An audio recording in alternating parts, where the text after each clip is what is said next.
ایک سوال یہ بھی آیا ہے کہ حضور اقدس صلی اللہ علیہ وسلم نے فرمایا ہندوستان سے مشرق سے مجھے خوشبو آتی ہے،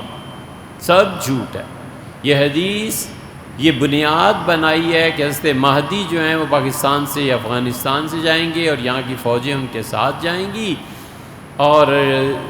ڈاکٹر اسرار صاحب نے یہ حدیث ذکر کی ہے کہ حضور اقدس صلی اللہ علیہ وسلم تھا مجھے مشرق سے خوشبو آتی ہے، اور پھر آگے علامہ اقبال نے بھی اسی روایت کو کر دیا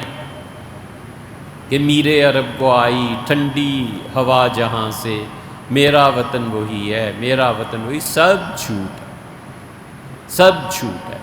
حضور اقدس صلی اللہ علیہ وسلم کو نہ مشرق سے کوئی خوشبو پہنچی ہے نہ آپ نے فرمایا۔ ہمیں اسی بات پہ چڑ ہوتی ہے کہ کیوں حضور صلی اللہ علیہ وسلم جھوٹ بولتے ہو، اور اس جھوٹ پہ تم پھر بنیاد رکھتے ہو پوری عمارت کی۔ کوئی تمہاری بنیاد کو ہی چیلنج کر دے کہ تمہارا مذہب تو خود جھوٹ پہ مشتمل ہے، تم کہتے ہو ہندوستان سے حضرت مہدی کے لیے فوجیں آئیں گی، یہ ہوگا یہ ہوگا، یار یہ بنیادی حضور صلی اللہ علیہ وسلم تو فرمایا ہی نہیں۔